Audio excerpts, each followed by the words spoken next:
ஓம் முருகா போற்றி, கந்தா போற்றி, கடம்பா போற்றி, கதிர்வேலா போற்றி. அறுபடை வீடு கொண்ட முருகப்பெருமானே போற்றி போற்றி. என் செல்ல பிள்ளையே, என் செல்ல குழந்தைகளே, உன் வேண்டுதல்களை எல்லாம் இப்பொழுது நிறைவேறப் போகிறது. உன் 2 ஆசைகளில் ஒன்று நிச்சயமாக நிறைவேறும்.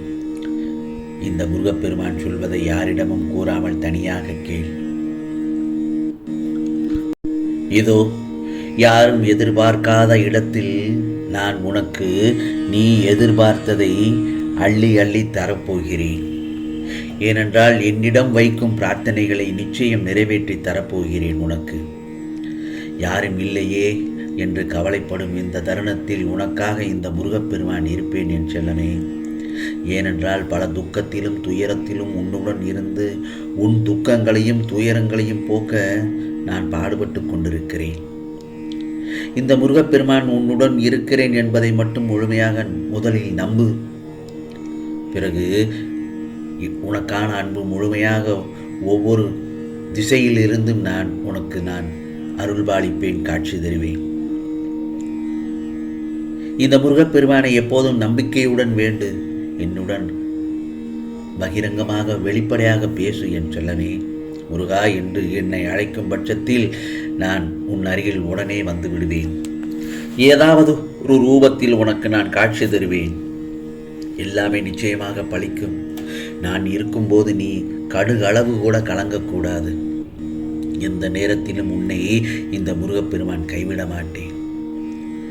ஆகவே நீ முடிந்ததை செய். முடிந்த மட்டுக்கும் முயற்சி செய்து கொண்டே இரு. மனம் தளர்ந்து விடக்கூடாது. நன்மையாகவே முதலில் பேச பழகு, கற்றுக்கொள். உன்னை நான் பாதுகாப்பேன் நிழலாக. ஏமாற்றமான சூழ்நிலைகள் வந்தால் அனுபவமாக அதை எடுத்துக்கொள்ள வேண்டுமே தவிர வருத்தப்பட்டு கொண்டே இருந்தால் மனம் வலித்து அழுத்தம் உண்டாகி உன் மனம் உடல் எல்லாம் கெட்டு போய்விடும். பிறகு நோய் வந்து சேரும் என் செல்லமே. ஆகவே இந்த முருகப்பெருமான் சொல்வதை நிச்சயமாக உன் ஆசைகளில் எல்லாம் நிறைவேறப் போகிறது. எல்லாமே நல்லதாக நடக்கும் என்ற நம்பிக்கையோடு செயல்பட வேண்டும்.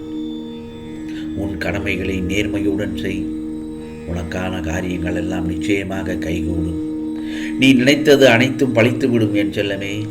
இனி உனக்கு எந்த தடங்களுமின்றி நன்மையாகத்தான் நடக்கப் போகிறது. ஆம், நீ பயம் கொள்ளக்கூடாது. நீ முதலில் பயத்தை தவிர்த்து விடு. உன் நெஞ்சிலிருந்து அமைதியை விட மேலான மகிழ்ச்சி வேறு எதுவும் இல்லை என் செல்லமே. உன் பிரார்த்தனை பலன் தரப்போகிறது. உன் துன்பங்கள் தொலையும் நேரம் வந்துவிட்டது. உன் விருப்பங்கள் எல்லாம் நிறைவேறும் நேரம் வந்துவிட்டது.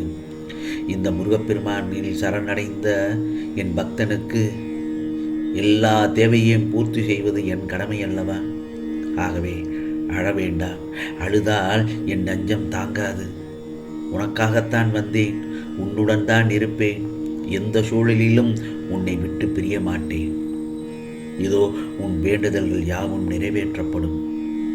அந்த கால தருணத்தில் தான் இப்பொழுது இருக்கிறாய். அதற்கு சற்று பொறுமை, நம்பிக்கை மட்டும் உன் உள்ளத்தில் இருந்தால், உன் உள்ளத்தில் இருந்தாலே இந்த உலகமே உன் காலடியில் தான். உன் மனதிற்குள் நான் இருக்கின்றேன். உன்னை எப்போதும் என் கண்ணில் வைத்து பாதுகாப்பேன். நீ கவலைப்படக்கூடாது. ஆம் செல்லமே, நீ வெளிச்சத்தின் ஒளியைப் போல பிரகாசமாக இருப்பதற்கு உன்னை வழி நடத்தி அழைத்துச் செல்வேன். எப்போது நீ அழைத்தாலும் நான் அந்த இடத்தில் வந்து விடுவேன் என் செல்லமே. உனக்கு எந்த பிரச்சனைகள் எல்லாவற்றையும் சரி செய்து விடுவேன். எல்லாம் சரியாகிவிடும். எதற்கும் அஞ்ச வேண்டாம், பயப்பட வேண்டாம், அழுக வேண்டாம். இந்த முருகப்பெருமான் நான் இருக்கின்றேன். கவலைப்படாமல் இரு. இதோ உன் கண்ணீரை துடைக்க வந்தேனே தவிர கொடுக்க அல்ல. என்மேல் முதலில் நம்பிக்கை வை. உரிமையை மட்டும் இழந்து விடாதே. அதற்கான நேரம் வரும் வரை எதுவும் உன்னை ஒன்றும் செய்ய முடியாது.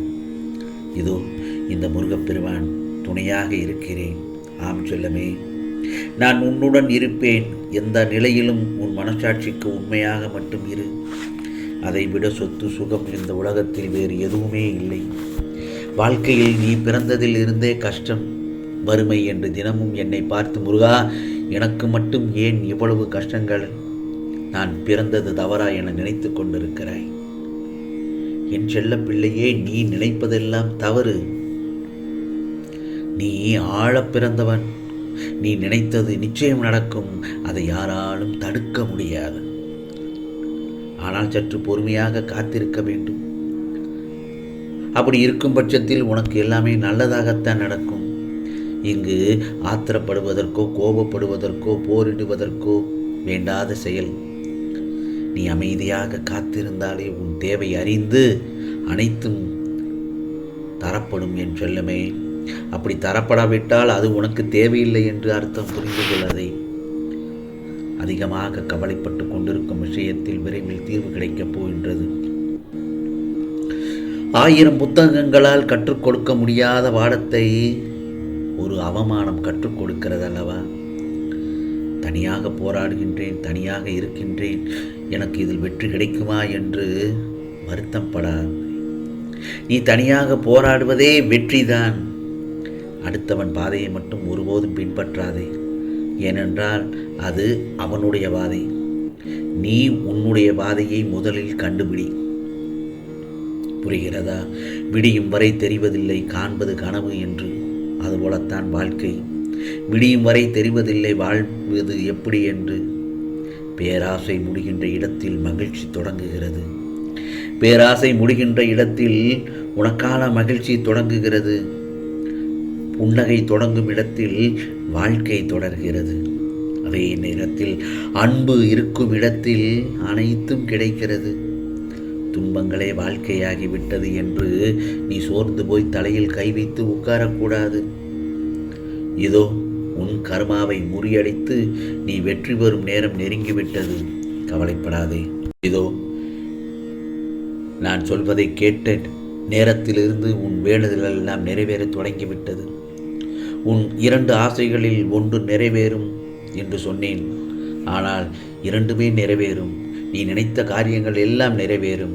ஆம் செல்லமே, நீ தனியாக கேட்டாய். இந்த முருகப்பெருமான் உனக்கு தனியாக சொன்னேன். நான் சொல்வதை முழுமையாக நம்பு.